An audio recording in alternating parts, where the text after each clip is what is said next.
Hello my intelligent friends, welcome to More academy. आज के lecture में मैं 3 प्रॉब्लम सॉल्व करने वाला हूँ। पिछले लेक्चर में मैंने एक प्रॉब्लम सॉल्व किया था, तब मैंने डिटेल में डिस्कस किया था कि अपने को प्रॉब्लम जब सॉल्व करने का रहेगा तो क्या क्या करना पड़ता है। डबल कॉलम कैशू का कॉलम प्रॉब्लम रहेगा तो इन दैट केस क्या क्या करने का है वो सब पिछले प्रॉब्लम मैंने डिस्कस किया था।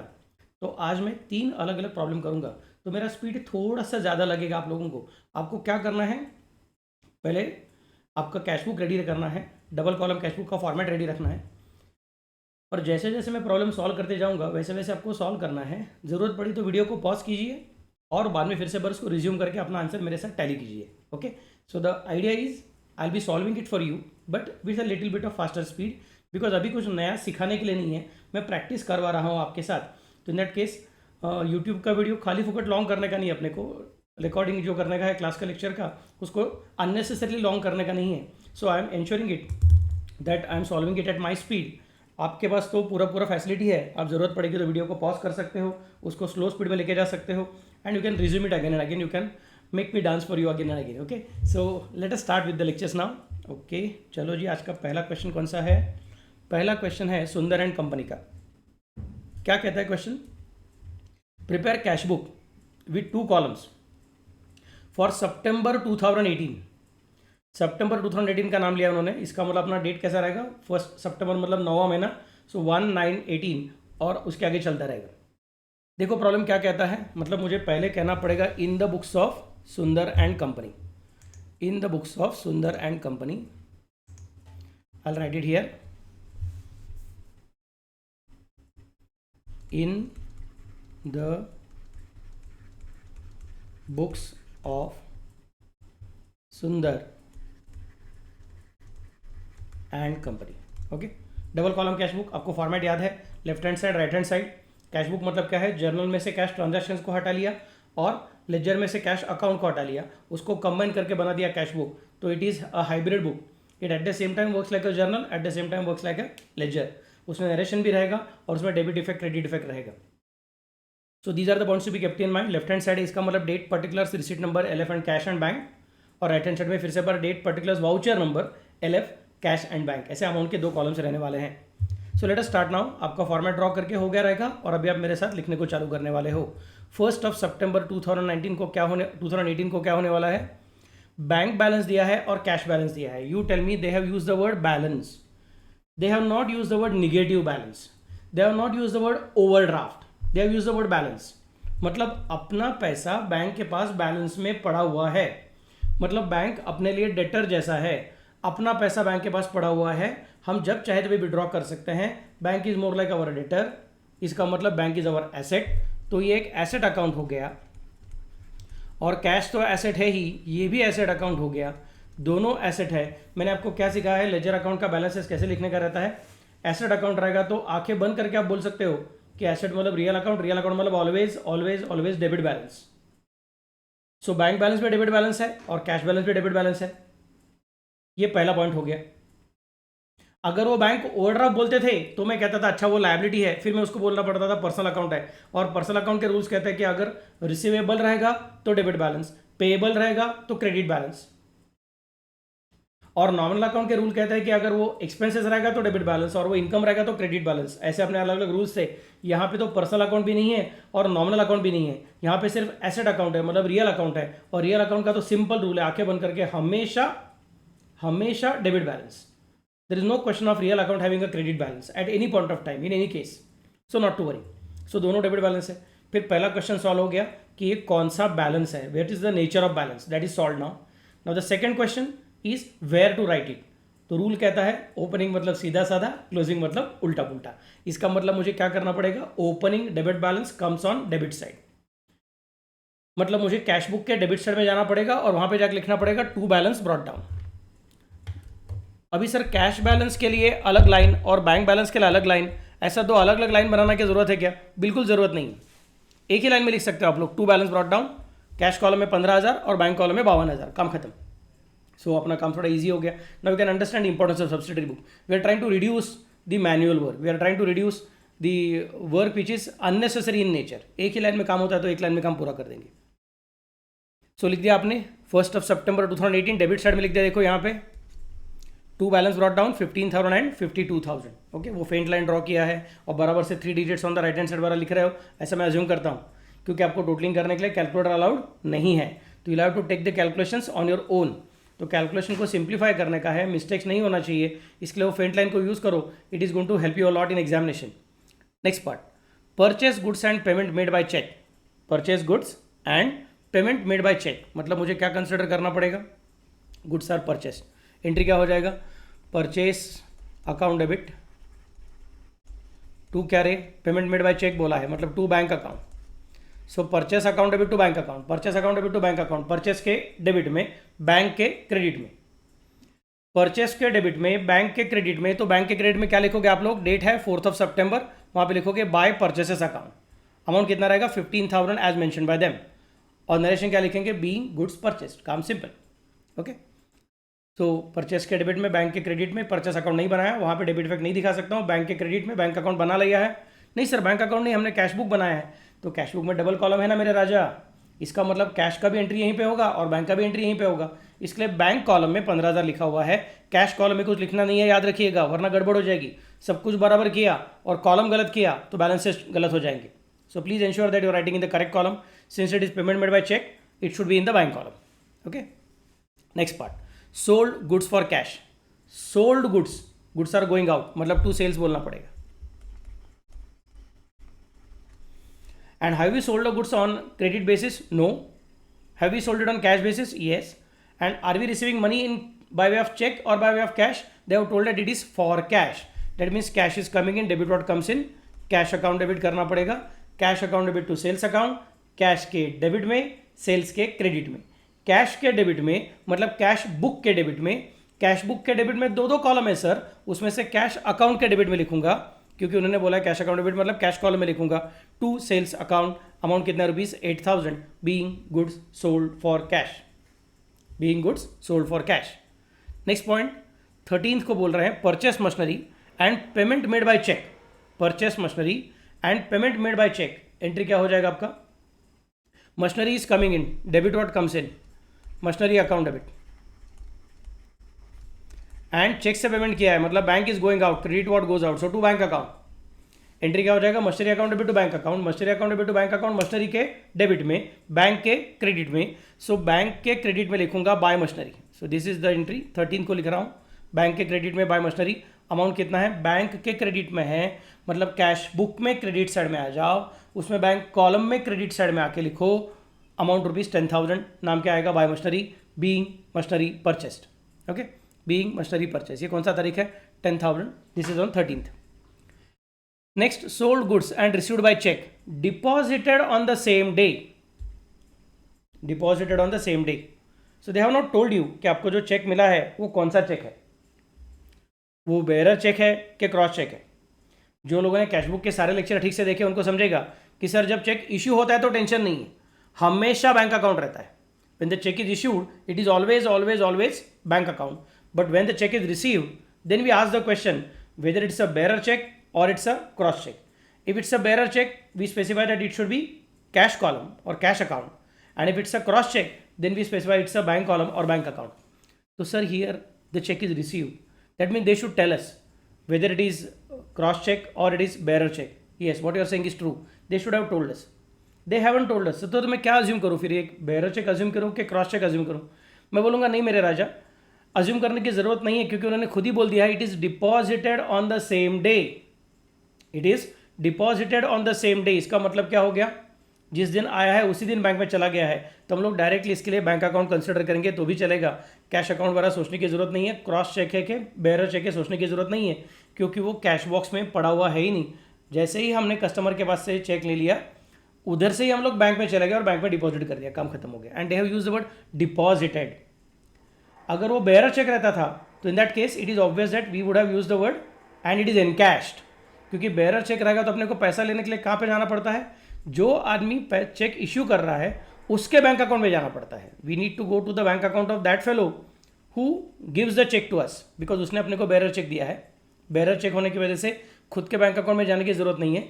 उसके बैंक अकाउंट, उसके बैंक में जहाँ पे उसकी ब्रांच रहेगी वहाँ पे ब्रांच में जाना पड़ता है, चेक देना पड़ता है कैश काउंटर पे, और टोकन नंबर लेके राह देखनी पड़ती है.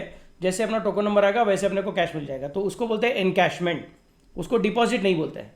दे have used the word deposited on the same day. इसका मतलब क्या हो गया, इट इज़ गारंटीड कि ये क्रॉस चेक ही रहेगा, मतलब चिंता करने की ज़रूरत नहीं है। मुझे किस शब्द की वजह से अपने को हिंट मिल गया, डिपॉजिटेड। बेरर चेक रहता तो वर्ड क्या रहता था, एंड एनकैश्ड, क्योंकि बेरर चेक को टोकन नंबर देके हम लोग चेक वापस ले लेते हैं और उसके बदले में कैश ले लेते हैं। So that is how it is called as encashed. Cheque is converted into cash, that's why it is called as encashed, ENCASHED। अगर ये शब्द आएगा तो हम बोल सकेंगे कि ये बेरर चेक है। यहाँ पे डिपॉजिटेड शब्द है। क्रॉस चेक रहेगा तो हम लोग चेक देने वाले के बैंक में, चेक देने वाले के ब्रांच में नहीं जा सकते हैं।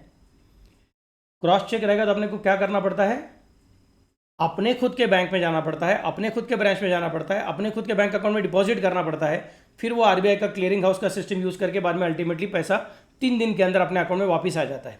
So since they use the word deposited, मतलब वी आर नोइंग कि अभी RBI के क्लियरिंग हाउस का सिस्टम यूज़ होने वाला है, 3 दिन लगने वाला है। एनकैशमेंट तो है नहीं, बेरर चेक बिल्कुल नहीं है, क्रॉस चेक सिस्टम है। क्रॉस चेक रहेगा तो बैंक अकाउंट यूज़ करने का। They have told sold goods बोला हुआ है, गुड्स सेल किया मतलब goods are going out, goods are going out मतलब सेल्स अकाउंट को क्रेडिट करना ही है। सो टू सेल्स, लेकिन पैसा कहाँ पे आ गया, बैंक अकाउंट में आ गया। So bank account debit to sales account, bank के डेबिट में सेल्स के क्रेडिट में। बैंक के डेबिट में मतलब कैश बुक में, बैंक कॉलम के डेबिट में, कैश बुक में बैंक कॉलम के डेबिट में क्या लिखेंगे, टू सेल्स। डेट क्या है उसका डेट है 16 तारीख, तो 16 सितंबर 2019 को लिखूंगा to sales being good sold and amount received by cheque. Amount कितना है, 12,000। कौन से कॉलम में लिखा, बैंक कॉलम में लिखा। हो गया सबका, वेरी गुड। नेक्स्ट पॉइंट है तुम्हारा 17 तारीख। उस दिन क्या होने वाला है, purchased goods for cash from Mrinal. अब they have used the word purchased goods. बाबा लोग, बेबी लोग, परचेस गुड्स बोला हुआ है। Goods are coming in debit what comes in purchase account debit, goods are coming in debit what comes in purchase account debit. And amount कैसे pay किया उन्होंने, for cash बोला हुआ है मतलब टू कैश अकाउंट बोलना पड़ेगा। So purchase account debit to cash account, purchase के डेबिट में कैश के क्रेडिट में, परचेस के डेबिट में कैश के क्रेडिट में। सो कैश के क्रेडिट में मतलब कैश बुक के क्रेडिट में। कैश बुक के क्रेडिट में 2 कॉलम है, एक कैश कॉलम है और एक बैंक कॉलम है। कौन से कॉलम में जाएंगे हम लोग चुपचाप से कैश कॉलम में जाएंगे और कैश कॉलम में लिखेंगे बाय परचेसेस, अमाउंट कितना, ₹18,000। सर मृणाल के नाम का क्या करूं, मृणाल का नाम अभी अपने को नरेशन में डालना पड़ेगा, एंट्री में जरूरत नहीं है because it's a cash transaction. whenever it's a credit transaction we must remember the party's name in the entry itself, but whenever it's a cash transaction the party's name can go in narration, it need not be recorded in the entry. So entry क्या होगा आपका, purchase account debit to cash account, purchase के debit में, cash के credit में। Cash के credit में मतलब कैश बुक के क्रेडिट में, कैश बुक के क्रेडिट में कैश कॉलम में लिखना है, अमाउंट कितना, ₹18,000। सो कैश बुक के क्रेडिट में कैश कॉलम में अमाउंट कितना है, 18,000। नाम क्या रहेगा, by purchases being goods purchase from Mrinal. Date क्या है, 17 सितंबर। Okay, next point, purchase stationery and paid by cheque. Purchased stationery and paid by cheque, stationery को परचेस किया और चेक से पेमेंट किया। Stationery is coming in, debit what comes in, stationery account debit. Bank में से पैसा जाने वाला है, credit the giver, bank is the giver. So entry will be stationery account debit to bank account, stationery account debit to bank account. Stationery के debit में, bank के credit में, बैंक के क्रेडिट में मतलब कैश बुक के credit में, bank के कॉलम में, कैश बुक के क्रेडिट में, बैंक के कॉलम में अमाउंट कितना रहेगा, 2,100। 20 तारीख है, सो 20 तारीख को मैं कंसिडर करूंगा बाय स्टेशनरी। बैंक कॉलम में लिखा 2,100 being stationery purchased. Okay, being stationery purchased. अगर स्पीड ज़्यादा होता रहेगा टेंशन मत लीजिए, आप वीडियो को पॉज कर सकते हो, डरने का नहीं है। ओके, जैसे आप फिर से रिज्यूम करोगे मैं फिर से बात करना चालू करूंगा। जब तक आपने वीडियो चालू रखा है तो मेरा स्पीड आपको थोड़ा एडजस्ट करना पड़ेगा। Okay, next point, cheque given to Avdhoot. हमने क्या कर दिया है, अवधूत भैया को हमने चेक दे दिया है, तो Avdhoot is the receiver and bank is the giver because cheque is given to अवधूत।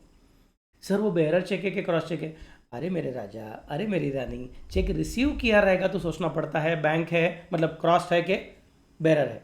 अगर चेक दिया रहेगा तो टेंशन नहीं है, हमेशा बैंक ही रहने वाला है। रिसीट के टाइम सोचो कि ये कैश चेक है मतलब क्रॉस चेक है कि बेरर चेक है, इशू के टाइम ज़्यादा मत सोचो। चेक गिवन टू अवधूत मतलब Avdhoot is the receiver, bank is the giver. Avdhoot के डेबिट में, बैंक के क्रेडिट में। अवधूत के डेबिट में नहीं दिखा सकते हैं, बैंक के क्रेडिट में मतलब कैश बुक के क्रेडिट में, कैश बुक के क्रेडिट में कौन से कॉलम में? बैंक के कॉलम में। अमाउंट कितना? 1800, तो लिख दूंगा यहाँ पे बाय अवधूत, डेट लिख दिया उसका 24 तारीख, अमाउंट कितना है? 1800, being check issued. Okay, next point, cash withdrawn from bank 12,000। Now this is an important transaction. Cash withdrawn from bank, उन्होंने ऐसा नहीं बोला कि फॉर डोमेस्टिक यूज, इसका मतलब ये ड्रॉइंग वॉइंग नहीं है। पैसा कहाँ से निकला? बिजनेस के बैंक अकाउंट से निकला, और कहाँ पे आ गया? बिजनेस के कैश बॉक्स में आ गया। So cash box is the receiver and bank is the giver. Cash box is the receiver, bank is the giver. I am repeating for the last time, cash box is the receiver, bank is the giver. मतलब entry क्या हो जाएगी आपकी? एंट्री हो जाएगी cash box account debit, मतलब cash account debit to bank account, cash के डेबिट में, बैंक के क्रेडिट में। कैश के डेबिट में मतलब कैश बुक के डेबिट में, और बैंक के क्रेडिट में मतलब फिर से बार कैश बुक के ही क्रेडिट में, क्योंकि हमने डबल कॉलम कैश बुक बनाया है। तो सर उसी के डेबिट में उसी के क्रेडिट में आ रहा है। मैं बोलूंगा हाँ सच्ची बात है। तो सर इसको कॉन्ट्रा एंट्री बोलते हैं। मैं बोलूंगा शाबाश, बड़ा होशियार बच्चा है। कल का प्रॉब्लम याद है तुझे? बराबर से सीमा का प्रॉब्लम, उसके अंदर हमने यही बोला था, इसको बोलते हैं कॉन्ट्रा एंट्री। सो कैश के डेबिट में, बैंक के क्रेडिट में, मतलब कैश बुक के डेबिट में, कैश बुक के ही क्रेडिट में, लेकिन कॉलम जरा संभल के। कैश के डेबिट में मतलब डेबिट साइड में कैश कॉलम में लिखना, और बैंक के क्रेडिट में मतलब क्रेडिट साइड में बैंक कॉलम में लिखना। कॉन्ट्रा एंट्री का पोस्टिंग कभी कभी गड़बड़ कर सकता है, एग्जाम में मिस्टेक होने का चांसेस रहता है। इसके लिए मैं तो अलग टेक्निक यूज करता हूं। मैं बोलता हूं कि पहले पर्टिकुलर्स कॉलम के पास जाओ ही मत, पहले डेट कॉलम के पास जाओ ही मत। पहले क्या करो? अमाउंट कॉलम फिक्स कर लो, अमाउंट कॉलम में अमाउंट लिखो, और बाद में सोचेंगे कि पर्टिकुलर्स कॉलम में क्या लिखना है। सो मैं पहले एक बार देखूंगा फिर से, cash account debit to bank account, cash के डेबिट में, बैंक के क्रेडिट में। कैश के डेबिट में मतलब कैश बुक के डेबिट में, कैश के कॉलम में। कैश बुक के डेबिट में, कैश के कॉलम में अमाउंट कितना? 12,000। कैश बुक के डेबिट में, कैश के कॉलम में अमाउंट कितना लिखा? 12,000।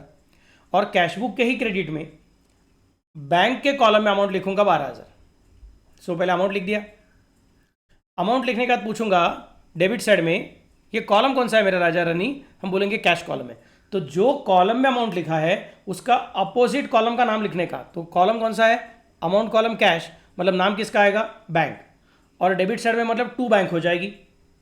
और यहाँ पे अमाउंट कौन से कॉलम में लिखा है? बैंक कॉलम में लिखा है, इसका मतलब नाम किसका आ जाएगा? कैश। और क्रेडिट साइड में मतलब बाय कैश बन जाएगी। और फिर एलएफ कॉलम जो है तुम्हारा, उसके अंदर क्या लिखेंगे? C. C stands for contra. मतलब इस एंट्री का सेकंड इफेक्ट देखने के लिए लेजर में जाने का नहीं है, इस एंट्री का सेकंड इफेक्ट इसी बुक में डेबिट साइड में पड़ा हुआ है। नरेशन लिख देंगे being cash withdrawn. Simple idea of posting of Contra entry. पहले अमाउंट कॉलम फिक्स करो, उसके बाद में पर्टिकुलर्स कॉलम में क्या लिखने का सोचो। पर्टिकुलर्स कॉलम में क्या लिखने का? अमाउंट कॉलम के अपोजिट कॉलम का नाम, उल्टे कॉलम का नाम। Okay, next point, paid rent by cheque. Simple entry, rent account debit to bank account, rent के डेबिट में, बैंक के क्रेडिट में। सो बैंक के क्रेडिट में लिखूंगा बाय रेंट, अमाउंट कितना है? 500, being rent paid 30 September. Next, paid salary 4,000। They have not told, paid salary इतना ही बोला है। रेंट के बारे में कैसा मस्त से बोल कर रखा था, रेंट पेड बाय चेक। यहाँ पे बोल रहे पेड सैलरी, इतना ही बोल कर रखा है, बाकी कुछ बोला नहीं कि सैलरी कैसे पे किया, कैश से पे किया कि चेक से पे किया। तो हम लोग अज्यूम करेंगे कि कैश से पे किया हुआ है। इसका मतलब एंट्री हो जाएगी salary account debit to cash account, salary के डेबिट में, कैश के क्रेडिट में। तो कैश के क्रेडिट में लिख दिया 4,000 by salary, being salary paid. खत्म, ऑल ट्रांजेक्शंस आर ओवर। फिर क्या करने का? टोटलिंग करने का, चेक करने का डेबिट साइड हैवी है कि क्रेडिट साइड हैवी है। जो साइड हैवी रहेगी उसका टोटलिंग डेबिट में भी लिखने का और क्रेडिट में भी लिखने का।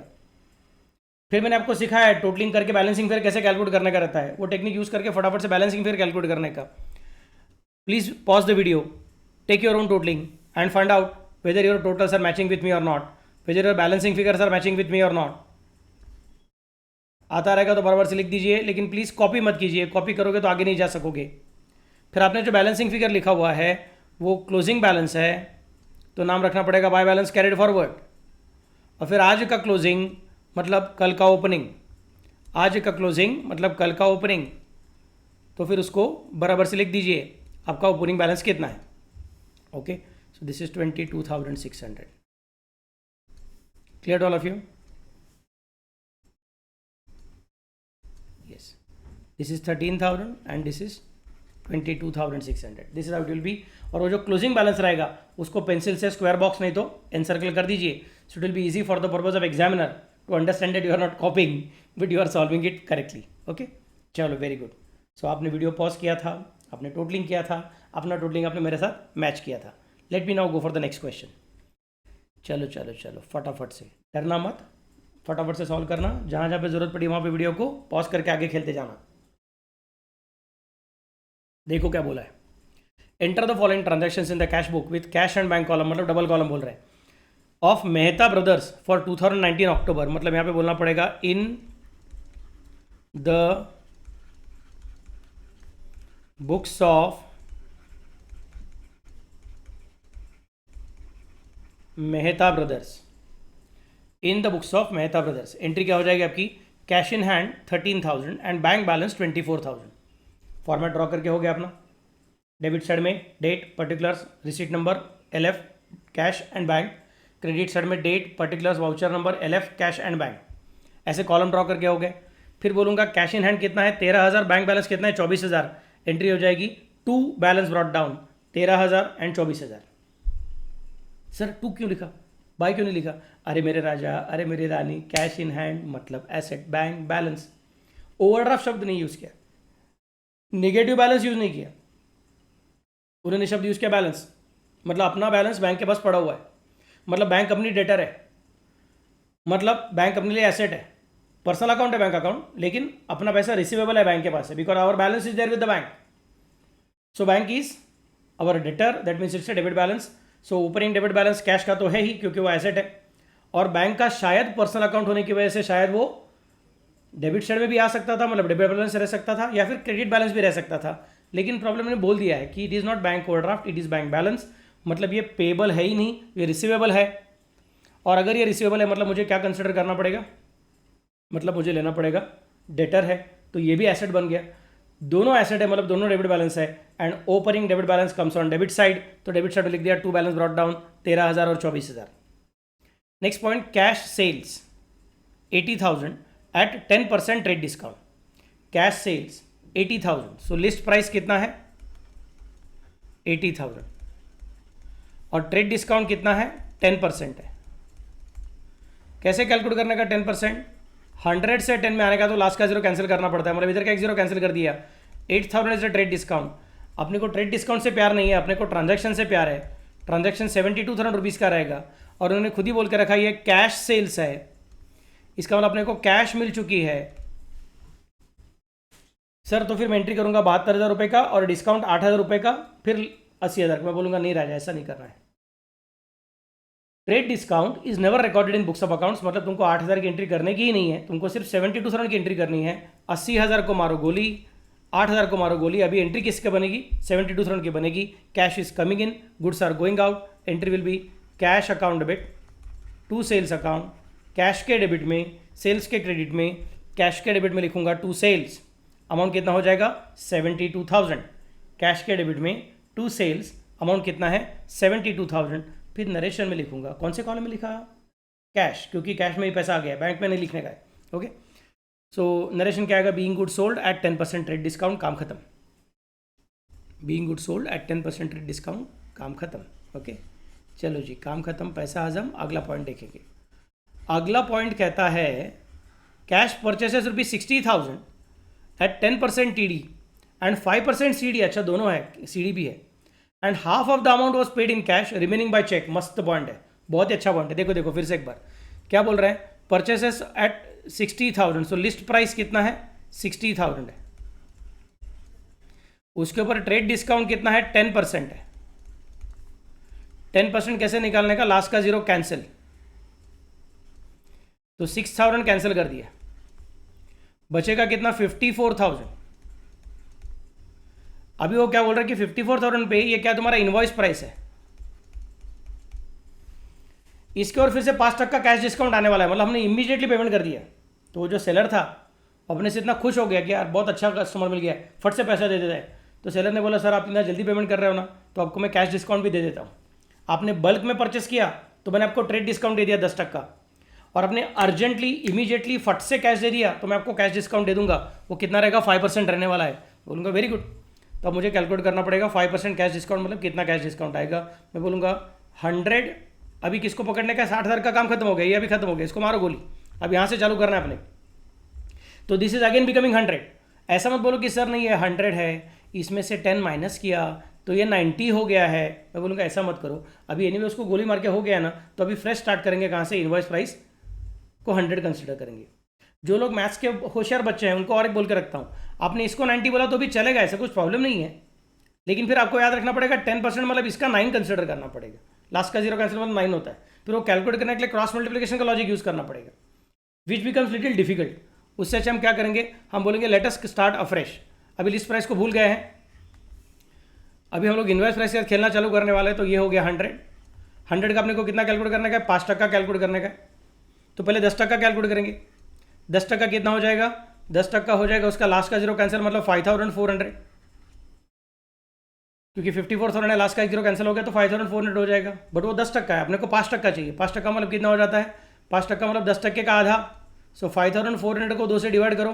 सो 2 2 ज़ा 4 बच गया एक, 2 7 ज़ा 14 बच गया एक, एंड 2 सॉरी बच गया एक नहीं, सॉरी 2 2 ज़ा 14, काम खत्म हो गई। एंड बाद में 200 एंड 200 मतलब 2700 का अपने को कैश डिस्काउंट होगा। बड़ा मज़ा आ गया। ओके एनीवे चलो लेट मी स्टार्ट। 2700 डिवीजन करने के टाइम गड़बड़ मत करो मेरे बच्चे लोग। 5400 का आधा मतलब 2700 हो गया। तो अभी अपने को बोलने का है कि कैश कितनी पे करनी पड़ेगी। आज का आज 0 से 0 गया 0, 0 से 0 गया 0, 0 का हो गया 10, 10 में से 7 गया, बच गया कितना 3। 54 का हो गया 53, 53 से 2 चला गया मतलब बच गया कितना 51। 51,300 रुपीज़ का हम लोग उसको कैश देने वाले थे। हमने अपनी जेब निकाली, जेब में से वॉलेट निकाला और 51,300 रुपीज़ का कैश देखने को गया। तो अपने को समझा कैश थोड़ी कम पड़ रही है। तब ने उसको क्या बोला, देख भैया जो भी कुछ पेमेंट करना है मैं पेमेंट कर रहा हूँ, अभी का भी कर रहा हूँ, तूने कैश डिस्काउंट है तो मैं पेमेंट करने वाला हूँ, लेकिन मैं क्या करूँगा आधा अमाउंट कैश में देता हूँ और आधी रकम जो है वो मैं आपको चेक के रूप में दे दूंगा। तो 51,300 को 2 से डिवाइड करना पड़ेगा फिर से एक बार, क्योंकि some part is in cash and some part is by cheque. So 51,300 divided by 2, 2 2 ज़ा 4 बच गया एक, और 2 5 ज़ा 10 बच गया एक, 2 6 ज़ा 12 बच गया एक, 2 5 ज़ा 10 एंड बाद में 200 मतलब 25,650 का कैश देंगे और 25,650 का हम लोग चेक देने वाले हैं। सबको समझा मैं कैसे कैलकुलेट कर रहा हूँ। 60,000 की लिस्ट प्राइस, 10% का ट्रेड डिस्काउंट, इनवॉइस प्राइस कितना हो गया 54,000। अब इनवॉइस प्राइस को फिर से 100 मानने का, उसको 90 नहीं कंसिडर करने का। Late us start afresh because anyway ऊपर के 2 लोगों को गोली मार के हम लोग भूल दिए हैं। List price and trade discount is never recorded in books of accounts, तो इसको इग्नोर कर दिया है। हो गया कितना 54,000 इज 100। इफ दैट इज 100 तो उसका अपने को 5% कैलकुलेट करने का। मैं बोलूँगा कैश डिस्काउंट कितना है, 10% नहीं है 5% है। कैश डिस्काउंट कितना है 5% है। ओके तो पहले 10% कैलकुलेट किया हो कितना है 5,400, उसका आधा क्या हो गया कितना 2,700, यहाँ पे डाल दिया 54,000 माइनस 2,700 मतलब हो गया कितना 51,300। 51,300 को 2 से डिवाइड किया, आंसर कितना आ गया 25,650 and 25,650 this is cash and this is cheque. अब मुझे बोलना पड़ेगा what is happening, goods are coming in. चलो अभी अमाउंट तो पता चल गया, फिर से ट्रांजैक्शन की तरफ देखेंगे। Goods are coming in debit what comes in purchase account debit.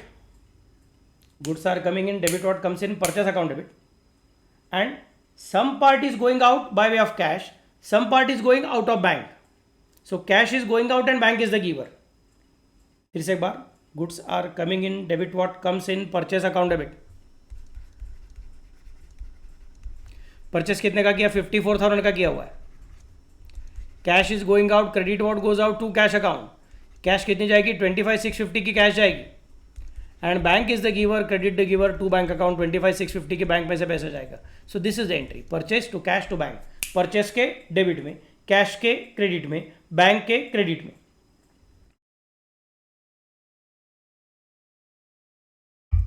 Purchase के डेबिट में, कैश के क्रेडिट में और बैंक के क्रेडिट में। सो कैश के क्रेडिट में, बैंक के क्रेडिट में लिखना है, क्या लिखना है बाय परचेसेस। अमाउंट कितना रहेगा 25,650, 25,650। जिस तरह से हमने बैलेंस लिखने के टाइम एक ही लाइन में दोनों बैलेंस लिख दिए थे, उसी तरह से कि हम लोग अभी अमाउंट भी एक ही लाइन में लिख देंगे। तो यहां पर लिखेंगे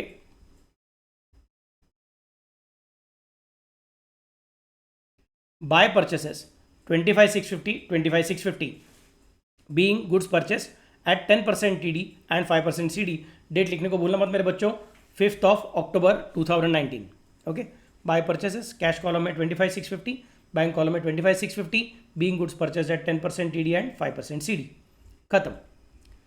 सो बड़ा ट्रांजैक्शन था, अच्छा पॉइंट था, अलग अलग चीज़ें देखी हमने, टीडी देखा और सीडी भी देखा, फिर एक बार इसको 100 पकड़ा, एक बार दूसरे को 100 पकड़ा, ये भी देखा, फिर जो अमाउंट आई है उस अमाउंट को हम लोगों ने आधा आधा करने को सीखा, 5% कैसे कैलकुलेट करने का फिर से बार रिवाइज किया।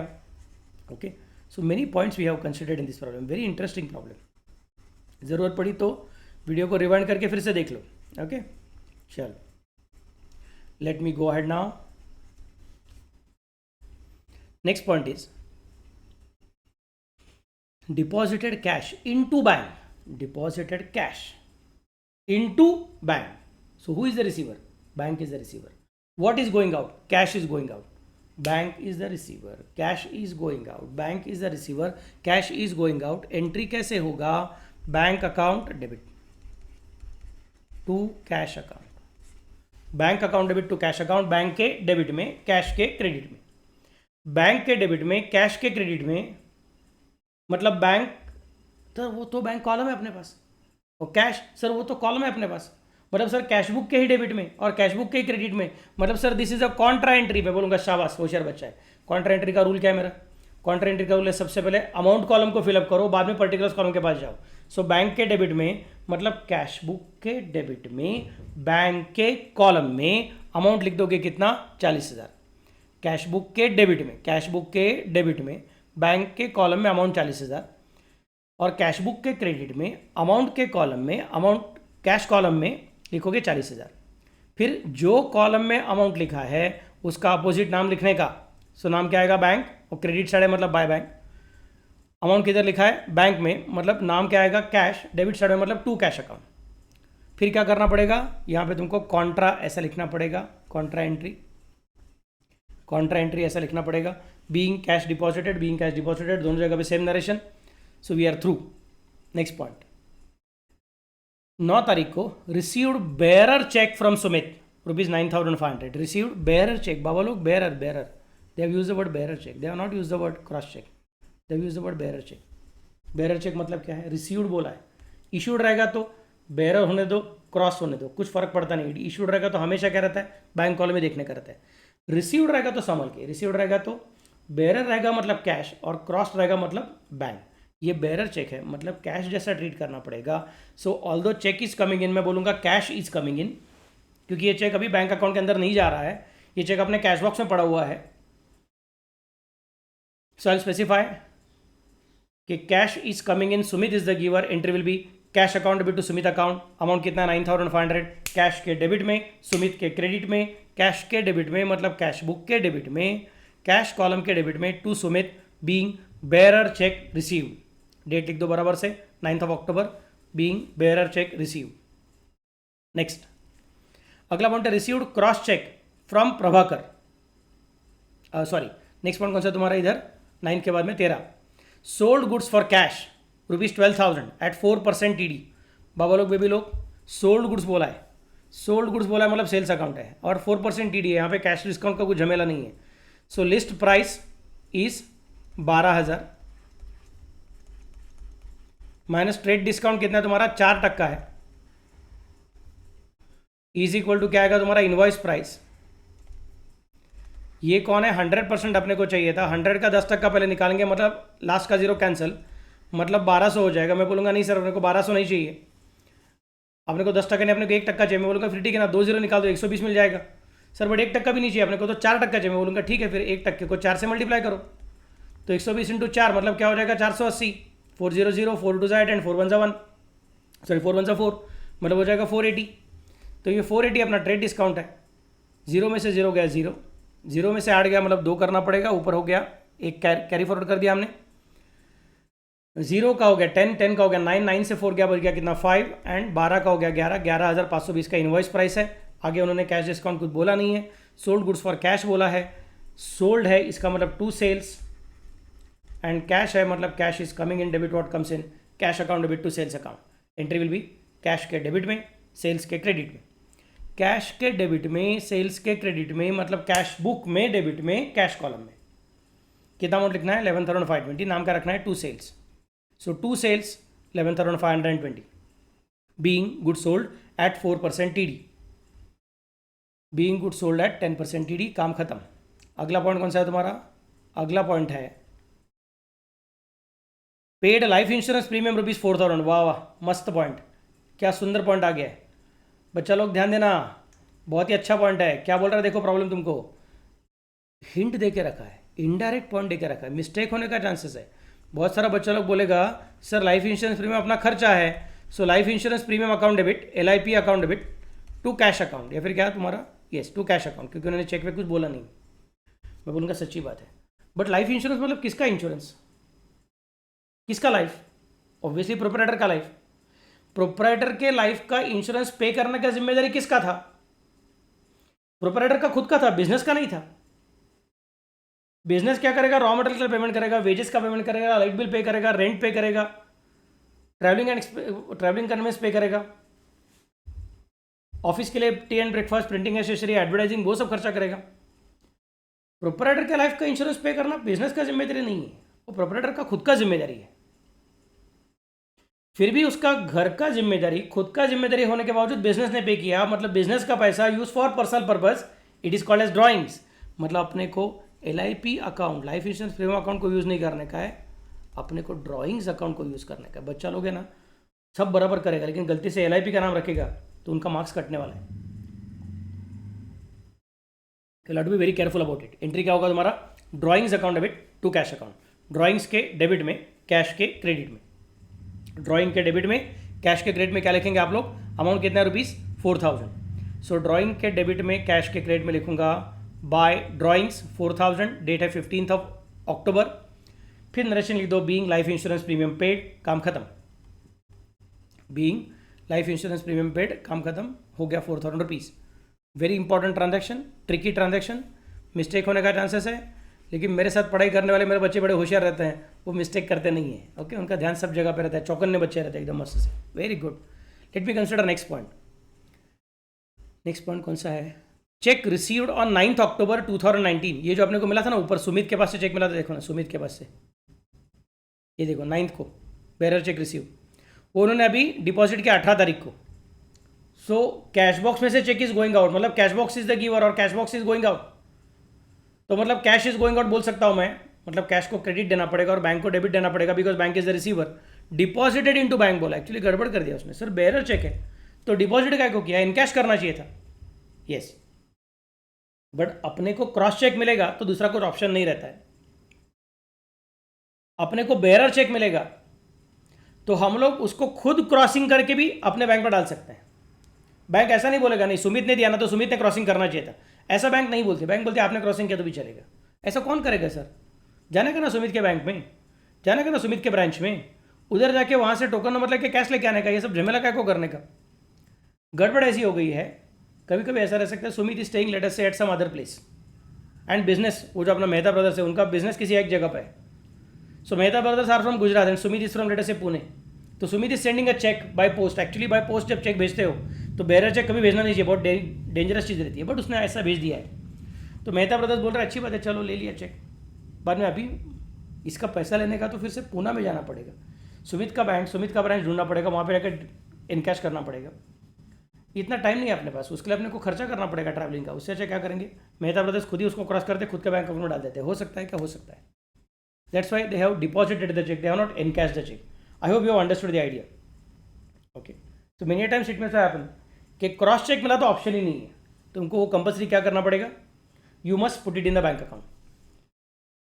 लेकिन बेरर चेक मिला तो एक तो तुम जाके इनकैश कर सकते हो, या फिर तुम जाके उसको खुद के बैंक अकाउंट में डिपॉजिट कर सकते हो। वैसा यहाँ पे डिपॉजिट किया हुआ है, so bank is the receiver and cash is going out. Entry will be bank account debit to cash account, bank account debit to cash account. Bank के डेबिट में, कैश के डेबिट में, मतलब कैश बुक में bank column के debit में और cash book में कैश कॉलम के क्रेडिट में। सो कैश बुक में बैंक कॉलम के डेबिट में लिखूंगा भी 9,500 और कैश बुक में ही कैश कॉलम के क्रेडिट में लिखूंगा 9,500। फिर अपने आप से पूछूंगा कॉलम कौन सा है, कैश, सॉरी कॉलम कौन सा है, बैंक। अगर कॉलम है बैंक तो नाम आएगा कैश, कॉलम है कैश तो नाम आएगा बैंक, डेबिट है तो टू, क्रेडिट है तो बाय, और LF कॉलम में क्या लिख दो, C लिख दो। C मतलब क्या है, Contra entry. Being bearer check deposited, being bearer check deposited. समझा रहे सबको, ठीक से समझ में आ रहा है? जरूरत पड़ी तो क्या करने का, रिवाइंड करने का वीडियो को और फिर से देखने का। ओके चलो जी, अगला पॉइंट कौन सा है तुम्हारा, received cross cheque from Prabhakar ₹6,000। अभी क्रॉस चेक मिला है, मतलब ऑप्शन ही नहीं है, चुपचाप से बैंक अकाउंट डेबिट बोल दो। Bank account debit to Prabhakar account, bank के डेबिट में, प्रभाकर के क्रेडिट में। बैंक के डेबिट में लिखूंगा टू प्रभाकर, अमाउंट कितना है 6,000, receive being cross check receive. Simple transaction है, झंझट नहीं है। Next, introduced additional capital ₹25,000 and deposited the same into bank account. Business के लिए घर से पैसा आ रहा है, घर से पैसा बिजनेस में आया, मतलब क्या हो गया, कैपिटल। और पैसा कहाँ पे आया, डायरेक्टली बैंक में आ गया। So bank is the receiver and capital is our proprietor is the giver of capital. So entry will be bank account debit to capital account, bank के डेबिट में, कैपिटल के क्रेडिट में। Bank के debit में लिखूंगा to capital ₹25,000 being additional capital introduced. Bank के debit में to capital 25,000 being additional capital introduced. खत्म। नेक्स्ट पॉइंट, 28 तारीख 28 को क्या होने वाला है, paid electricity bill ₹3,000 and telephone bill 4,100। Now the problem is actually speaking silent कि इसको कैसे पे किया है। Did you pay by cash और you paid by cheque, nothing is mention. मैं बोलूंगा नथिंग इज मेंशन, इसका मतलब it is paid by cash. So electricity bill paid by cash, entry is electricity bill account debit to cash account.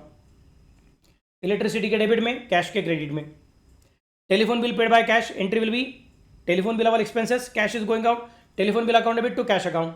Telephone bill के debit में, cash के credit में, मतलब cash के क्रेडिट में दो लोग आने वाले हैं। कैश बुक में, क्रेडिट साइड में, कैश कॉलम में दो चीज़ें आएंगी। एक कौन रहेगी 3,000, दूसरी कौन रहेगी 4,100। यहाँ पे लिखूंगा bye electricity account 3,000, by telephone charges account 4,100। दो अलग अलग एंट्री आएगा। अभी सेम लाइन पे दो एंट्री नहीं आ सकता है, एक कैश एक बैंक रहेगी तो सेम लाइन पे दोनों आ सकते हैं। दोनों कैश है तो एक के नीचे एक ही आ सकता है। इसके लिए by electricity charges account debit by electricity charges account 3,000, by telephone charges account 4,100 being electricity charges paid, being telephone charges paid. Simple transaction, ज़्यादा टेंशन नहीं है। अगला पॉइंट कौन सा तुम्हारा, received cross cheque for dividend ₹6,250। Received cross cheque for dividend ₹6,250। Cross cheque मिला है। जब देते हैं तो टेंशन नहीं हमेशा बैंक, जब लेते हैं तो पूछना पड़ता है कि भैया ये कौन सा चेक है। क्रॉस चेक के बेरर है, बेरर रहेगा तो कैश और क्रॉस रहेगा तो बैंक। ये हमारा लॉजिक है। ये क्रॉस चेक रिसीव्ड है मतलब बैंक ही कंसिडर करना है। बैंक में पैसा आ रहा है किसकी वजह से, डिविडेंड की वजह से। डिविडेंड क्या है, अपना इनकम है।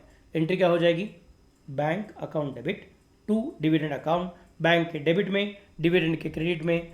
बैंक अकाउंट के डेबिट में लिखूंगा टू डिविडेंड अकाउंट, अमाउंट कितना है 6,250। टू डिविडेंड अकाउंट, बैंक के डेबिट में 6,250 बीइंग डिविडेंड रिसीव। काम खत्म, ऑल एंट्रीज आर ओवर। अभी क्या करने का है, टोटलिंग करने का। डेबिट साइड का टोटलिंग करो, क्रेडिट साइड का टोटलिंग करो।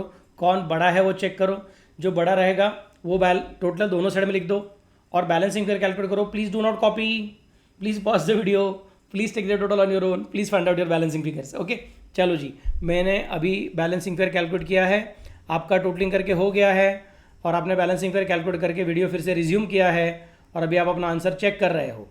आपका आंसर आना चाहिए कितना, आपका आंसर आना चाहिए 19,770 एंड 85,100। ये क्या है आपका बैलेंस कैरीड फॉरवर्ड। ये आज का क्लोजिंग मतलब कल का ओपनिंग, तो नीचे आएगा to balance brought down 19,770 and 85,100। सबको समझा? Second question, great, you are all very intelligent students, मस्त से पढ़ाई कर रहे हो। I am very happy for all of you, I am very proud of you. चलो जी, अब अगला पॉइंट देखेंगे, लास्ट का क्वेश्चन आज के डिस्कशन का। थोड़ा सा डिफिकल्ट क्वेश्चन है, I want full concentration, please be with me. थकने का नहीं है, छोटा सा क्वेश्चन है लेकिन फिर भी ध्यान तो लगेगा। चलो देखो क्या कहता है question. Prepare two column cash book, two column cash book, two column cash book. Debit side में date, particulars, receipt number, LF, cash, bank. Credit side में date, particulars, voucher number, LF, cash, bank. Two column cash book of Guru Dakshina brothers for 2019 March. Narrations not required. अरे क्या मस्त बात है, narration not required. बच गए हम लोग, बच गए। नरेशन नॉट रिक्वायर्ड बोला उन्होंने, तो नो टेंशन। सबको समझा ना कैसे हो रहा है वो? They have told you narrations are not required, बस गए मस्त से, अच्छा हो गया, नरेशंस आर नॉट रिक्वायर्ड। तो हम फटाफट से एंट्री करेंगे, काम खत्म हो गया। फिर वो बोलते देखो क्या, cash balance ₹13,000 and bank overdraft ₹18,000। जिसका हमें था इंतज़ार, जिसके लिए दिल था बेकरार, वो घड़ी आ गई। देखो जी बाबा लोग एंड बेबी लोग, बैंक ओवरड्राफ्ट आ गया रे, बैंक ओवरड्राफ्ट। मतलब हमारे बैंक में हमारा पैसा नहीं था, बैंक में अपने अकाउंट में पैसा कम था, फिर भी हमने ज़्यादा विड्रॉ किया। We have withdrawn over and above our existing balance. मतलब ये अपना पैसा बैंक के पास नहीं है, बल्कि बैंक का पैसा अपने पास है, अब वो वापिस करना है हमने। अगर ऐसी बात है मतलब क्या हो जाएगी, this will become our liability. Bank is our liability मतलब bank is our creditor, and creditor मतलब क्रेडिट बैलेंस। मतलब कैश जो है उसका टेंशन नहीं है, कैश अपना हमेशा एसेट रहता है, एसेट मतलब हमेशा डेबिट बैलेंस है, उसका प्रॉब्लम नहीं है।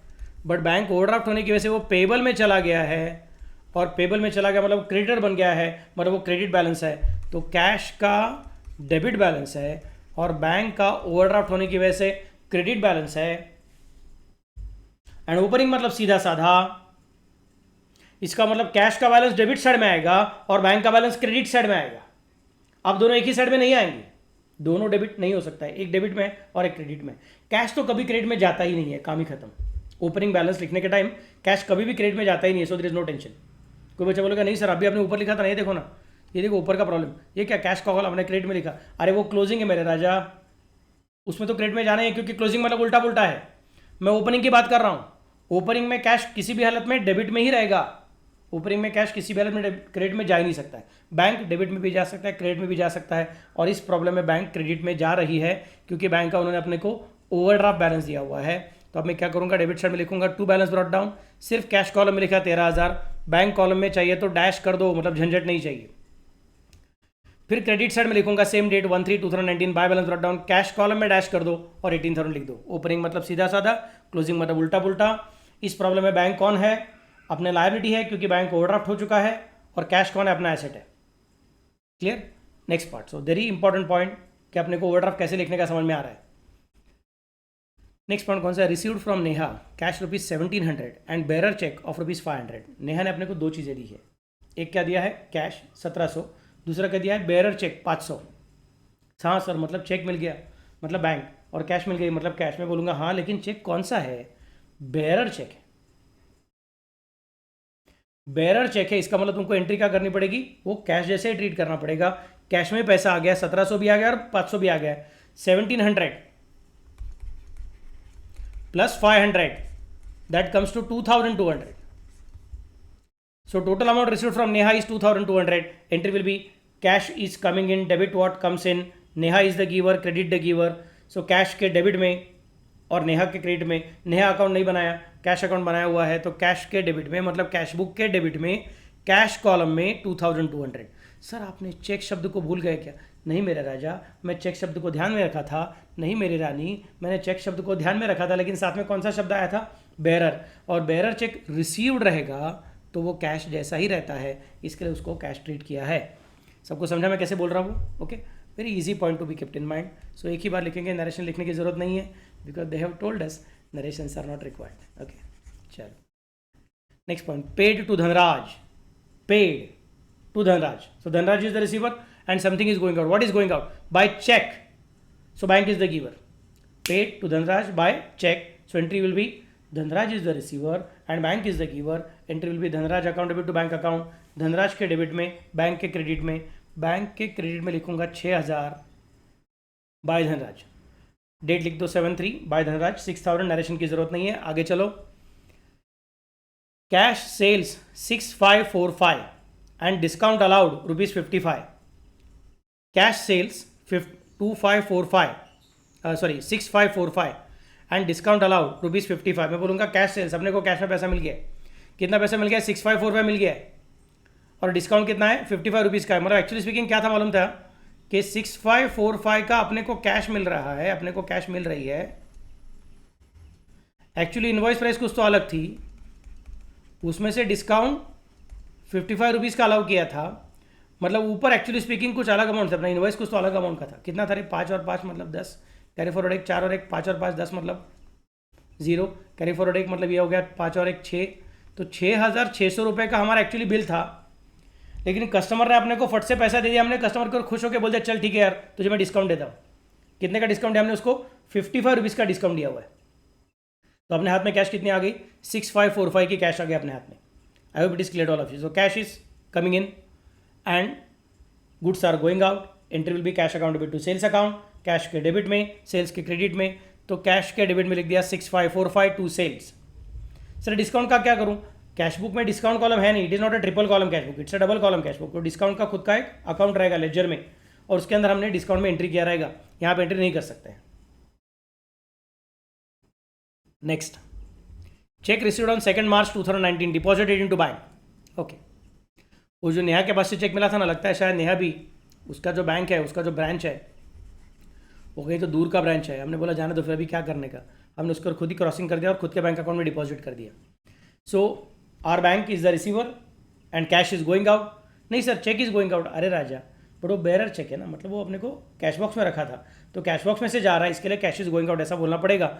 Entry will be bank account debit to cash account. अरे मेरे राजा, अरे मेरी रानी, चलो फटाफट लिखेंगे कॉन्ट्रा एंट्री की कहानी।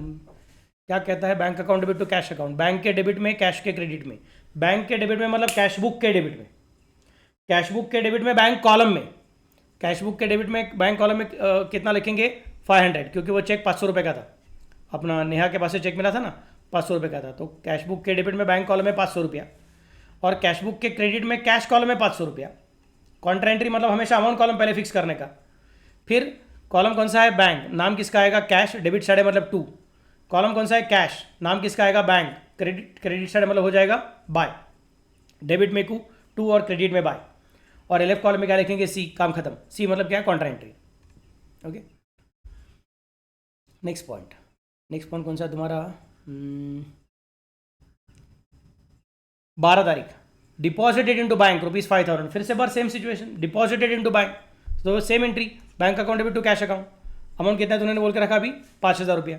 तो सेम सिचुएशन, उसी 500 के नीचे 5,000 लिख दिया, उसी 500 के नीचे 5,000 लिख दिया, वही बाय बैंक लिखा क्योंकि कैश कॉलम है, तो वैसे यहाँ पे फिर से बार बाय बैंक लिखा, वैसे यहाँ पे टू कैश लिखा, सिर्फ डेट चेंज कर दिया, बस काम खत्म। एलएफ कॉलम में सीसी लिख दिया, तो it is complete. Next part, goods purchase from Prachi on credit ₹5,000। Goods purchase from Prachi on credit ₹5,000। तो अगर हमने प्राची के पास से गुड्स परचेस किया है, 5,000 रुपीज़ का गुड्स परचेस किया है, एंट्री हो जाएगा कि purchase account debit to Prachi account. Purchase account debit to Prachi account, purchase के डेबिट में, प्राची के क्रेडिट में, मतलब कैश के डेबिट में भी नहीं है, कैश के क्रेडिट में भी नहीं है, बैंक के डेबिट में भी नहीं है, बैंक के क्रेडिट में भी नहीं है, मतलब कैश बुक में ट्रांजैक्शन आ ही नहीं सकता है, तो भूल जाओ। Cash book is only for cash and bank transaction. This is a credit transaction, इसको हम लोग कंसिडर नहीं करेंगे। अगले लेक्चर में कभी तो सिखाऊंगा, तब परचेस बुक में इसको एंट्री करना पड़ेगा, because it is purchase goods from Preeti on credit. Goods भी है, परचेस भी है, मतलब वो परचेस बुक में जाएगा। Next, check received from Neha, तो ये एंट्री नहीं करना का, डोंट वरी। हाँ, check received from Neha return dishonoured, वो 500 रुपये का चेक था ना जो हमने बैंक में डिपॉजिट किया था ना, वो बाद में डिसऑनर करके आ गया। मैं बोलूँगा ठीक है, इसका मतलब अभी नेहा के पास से पैसा आने का बाकी है, और बैंक अपने को बोल रहा है कि ये जो आपने इधर डेबिट किया था ना मुझे 500 रुपया, ये गलत है, बैंक में भी पैसा आने वाला नहीं है। तो आप ऐसा कर दो, बैंक को फिर से क्रेडिट कर दो। ये डेबिट जो था उसको अपने को कैंसिल करना है, क्योंकि पैसा आया नहीं था। डेबिट को कैंसिल करने का 2 टेक्निक, एक क्या करने का, सीधा पेंसिल से कट करने का। मैं बोलूँगा वो बचपन का टेक्निक है, वो अकाउंटेंट का टेक्निक नहीं है। अकाउंटेंट लोग क्या बोलते हैं, जो हुआ था लिखेंगे। कट करना है मतलब कैंसिल नहीं करना है, कट करना है मतलब जो लिखा था वो लिख के रखेंगे, और आगे क्या हुआ उसका अगला पॉइंट लिख के रखेंगे। So this is a very important point of history. Something is to be remove does not mean that something is to be striked off. It is to be remove मतलब पहला एंट्री वैसे रखने का, और दूसरा एंट्री अलग से बोलना क्या कि ये तारीख को ऐसा हुआ था, बाद में अगले तारीख को ऐसा हुआ था। मतलब यहाँ पे कैसे देखो, तुमको समझ में आ रहा है। 2 तारीख को नेहा ने पैसा दिया, 10 तारीख को हमने पैसा बैंक में डिपॉजिट किया, और बाद में 15 तारीख को बैंक ने बोला कि पैसा आया हुआ नहीं है। So step by step we are telling exactly on which date which thing happen. मैं आपको बोला था अकाउंट्स का मतलब क्या, हिस्ट्री कीपिंग है। हिस्ट्री में किसी भी चीज़ को एलिमिनेट नहीं करने का, रब नहीं करने का, उसको अपने को वैसे ही रखना है। ये ऐसे हुआ था, बाद में आगे क्या हुआ, फिर बाद में आगे क्या हुआ, फिर बाद में आगे क्या हुआ। That's a point of keeping records. Okay, तो 15 तारीख को हम बोलेंगे डेबिट में लिखा हुआ 500 को कैंसिल करने का, इसके लिए क्रेडिट साइड में लिख रहे हैं। डेबिट में लिखी हुई चीज़ को कैंसिल करने का तो क्रेडिट में आएगा, क्रेडिट में लिखी हुई चीज़ को कैंसिल करने का तो डेबिट में डालना पड़ेगा। यहाँ पे तो डेबिट की चीज़ को कैंसिल कर रहे हैं, इसके लिए क्रेडिट साइड में लिख रहा हूँ बाय नेहा ₹500। क्लियर? तो नेहा को डेबिट दे दिया, बोला नेहा आपके पास से पैसा आने का बाकी, you are still my debtor. Next point, अगला पॉइंट कौन सा है? Purchase goods from Sweety ₹5,000 at 7% TD and paid half the amount immediately. ओहो, अच्छा पॉइंट है, paid half the amount immediately. बोलूँगा सबसे पहली बात कौन सा है? 5,000 रुपये का गुड्स है तो लिस्ट प्राइस 5,000 रुपया है, उसको 100 मानूंगा। बाद में कौन है? टीडी कितना चाहिए अपने को? 7% चाहिए। मैं बोलूँगा फिर पहले क्या करो, 1% निकालो। 1% कैसे निकालने का? लास्ट का 2 0 कैंसिल, लास्ट का 2 0 कैंसिल मतलब 50 बन जाएगा। आपने को क्या करने का है? उसको 7% करने का है, तो 1 का 7% मतलब मल्टीप्लाइड बाय 7, सो 50 × 7 मतलब क्या हो जाएगा? 350। तो 350 रुपीज़ यहाँ पे कट करना पड़ेगा। वो कौन है? तुम्हारा टीडी है। तो 5,000 माइनस 350 मतलब हो जाएगा कितना रे? 4,650। ये क्या है? तुम्हारा इनवॉइस प्राइस। और बोलते उसमें से आधे अमाउंट को इमीडिएटली पे कर रहे हो, so half and half, half is paid and half is balance. So 4,650 का आधा मतलब क्या हो जाएगा? 2,325।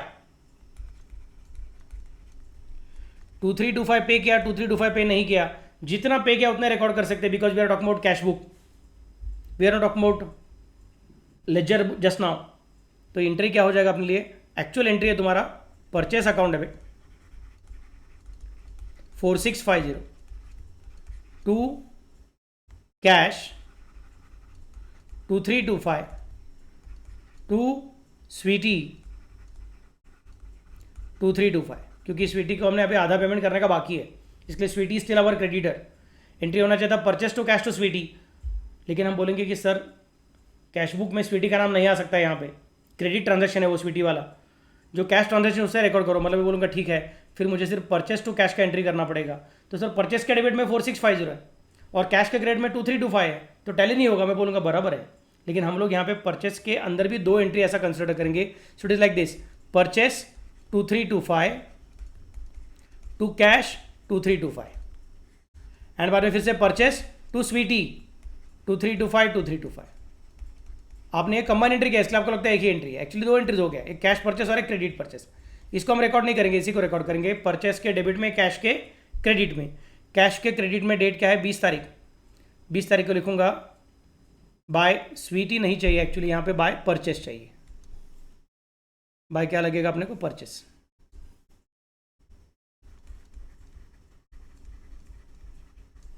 Bye purchases account 2,325। Clear? Good, very nice. दूसरा ट्रांजैक्शन जो परचेस टू स्वीटी, परचेस के डेबिट में, स्वीटी के क्रेडिट में, कैश बुक में नहीं आ गया इसलिए उसको रिकॉर्ड नहीं किया हुआ है मैंने। Next point, bank paid insurance premium ₹1,000 and collected interest on investment ₹1,650।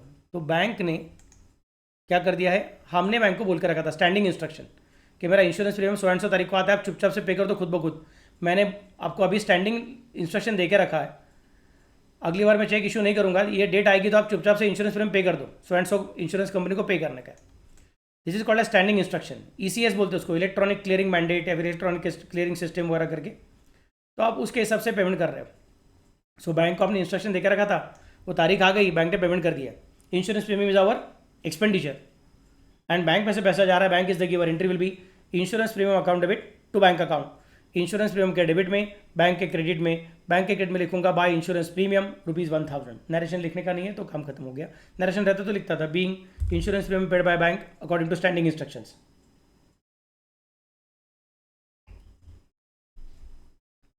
और क्या किया बैंक ने? And collected interest on investment ₹1,650।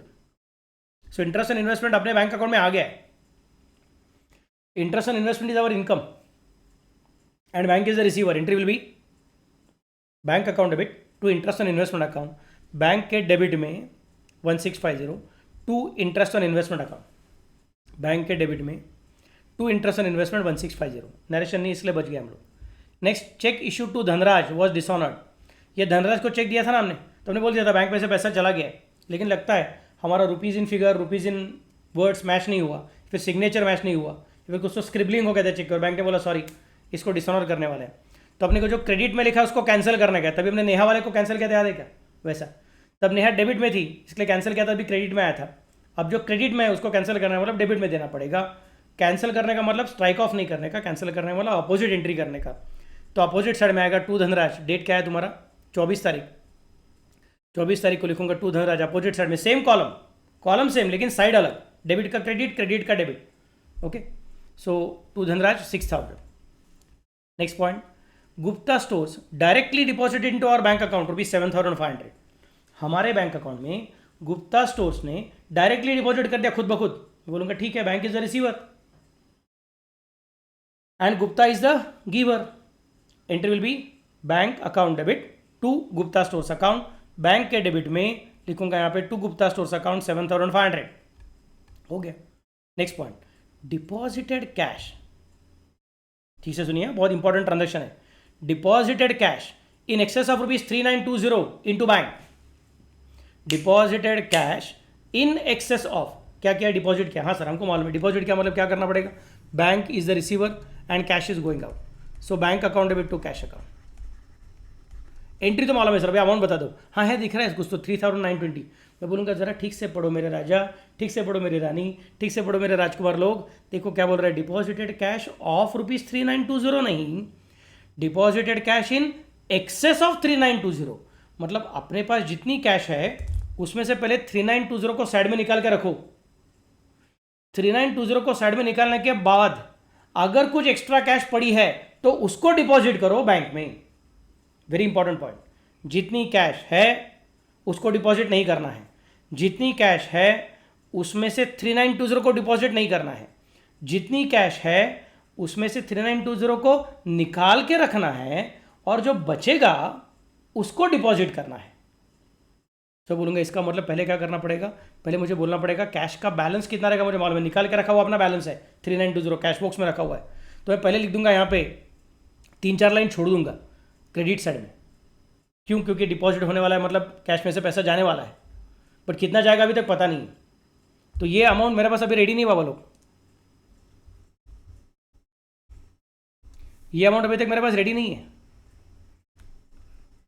मुझे मालूम नहीं है अमाउंट किधर है करके। This is not known, I know only this thing कि मेरा बैलेंस कितना रहना चाहिए, 3920 रहना चाहिए। तो मैंने अभी तक टोटलिंग भी किया हुआ नहीं है, मैंने पहले लिख दिया पहले 31 मार्च 2019 को balance. This is the first point, by balance carried forward 3920, this is the first point I can specify. ये 515 अभी तक मुझे पता नहीं है, पहले मैं क्या लिख रहा हूँ 3920 का बैलेंस लिख रहा हूँ, जगह छोड़ दिया 3-4 लाइन छोड़ दिया, फिर लिखा यहाँ पे बाय बैलेंस कैरिड फॉरवर्ड 3920। अब बैलेंस लिखने का टोटलिंग करने को जाऊंगा। So let me repeat what I have written here. सबसे पहले क्या लिखा मैंने, सबसे पहले मैंने 3920 लिखा। This is my point number 1। ये बैलेंसिंग फिगर नहीं है, उसका नाम बैलेंस है बट ये बैलेंसिंग फिगर नहीं है। क्यों? क्योंकि आपने को मालूम है 3920 रखो, it is given by the problem, it is not balancing figure.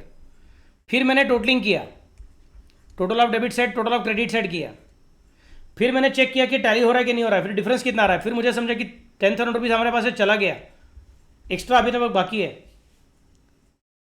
हमने 3920 का बैलेंस रखना है, बाकी का बैलेंस रखने का नहीं है, नहीं रखने का तो क्या करने का, उतना कैश बॉक्स में से निकालने का है और बैंक में जाके भरने का है। तो मैंने यहाँ पे 10,000 पहले लिखा, उसको सर्कल नहीं तो स्क्वायर बॉक्स कर दिया। ये मेरा पॉइंट नंबर 3 है बाबा लोग। फिर नाम, सॉरी कॉलम कौन सा है, कैश का, नाम किसका आएगा, बैंक का। अगर यहां पे कैश कॉलम में 10,000 आ गया है तो डेबिट साइड में फिर बैंक कॉलम में 10,000 आने वाला है। कॉलम कौन सा, बैंक का, नाम किसका, कैश का। इतना होने के बाद मतलब मैंने ये पॉइंट नंबर 4 यहां पे लिखा है। फिर पॉइंट नंबर 5 मतलब टोटलिंग किया, फिर ये पॉइंट नंबर 5 यहां पे लिख दिया, फिर मैंने इसका बैलेंसिंग फिर चेक किया और इसका नाम भी बैलेंस है और ये बैलेंसिंग फिगर भी है। ये मेरा पॉइंट नंबर 6 है। आई hope you can understand what is happening. सबसे पहले क्या किया, कैश का क्लोजिंग बैलेंस लिखा, क्योंकि उन्होंने फिक्स कर दिया था कैश में जितनी कैश है कैश बॉक्स में, उसमें से 3920 कैश बॉक्स में रखो, बाकी का उठा के बैंक में डालो। मैं बोला फिर ठीक है, कैश बैलेंस कितना बचने वाला है वो पहले से पता है, तो पहले वो लिख दिया, कैश बैलेंस पहले लिख दिया। फिर कैश कॉलम का टोटलिंग करके चेक किया कि हमने बैंक में कितना डिपॉजिट किया रहेगा, फिर अमाउंट लिख दिया। फिर कॉलम कौन सा है, कैश का, मतलब नाम किसका आएगा, बैंक का। यहाँ पे बाय बैंक लिखा है, मतलब यहाँ पे टू कैश आना चाहिए। यहाँ पे कैश कॉलम लिखा है, मतलब यहाँ पे बैंक कॉलम में आना चाहिए।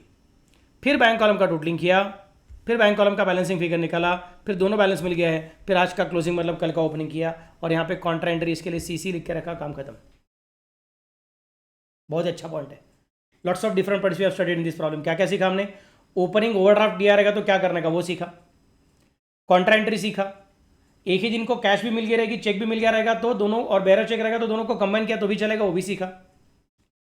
इश्यू किया हुआ चेक बाद में डिसऑनर हो गया तो क्या करने का, कैंसिल हो गया तो क्या करने का, वो सीखा। डिपॉजिट किया हुआ चेक बाद में डिसऑनर हो गया तो क्या करने का, वो सीखा। और बाद में क्लोजिंग कैश बैलेंस कितना है पहले बोल के रखा है, बैलेंसिंग फिगर को बैंक में डिपॉजिट करना है तो पहले कैश कॉलम का बैलेंस लिखने का है, फिर टोटलिंग, फिर बैलेंसिंग फिगर, फिर कॉन्ट्रा एंट्री का पोस्टिंग, फिर बैंक कॉलम का टोटलिंग और बैंक का क्लोजिंग बैलेंस। ऐसा पूरा स्टेप बाय स्टेप करने का है। 1 2 3 4 5 6 ये अलग अलग चीज़ें हमने सीखी हुई है। बहुत ही इंटरेस्टिंग प्रॉब्लम। आप एक बार ये लास्ट का पॉइंट है ना, फिर से बार रिवाइंड करके जरूर से देख लीजिएगा। ओके, तो here you complete the important problems of cash book. कल के लेक्चर में मैं आपको क्या सिखाऊंगा, पेटी कैश बुक। बहुत अच्छा लेक्चर है, मजा आएगा आपको। ओके, चलो फिर आज बहुत हेवी प्रॉब्लम्स किए आप लोगों ने। All the best for all of you. कल मिलेंगे, कल सीखेंगे पेटी कैश बुक। चलो दिन, बाय बाय, टेक केयर।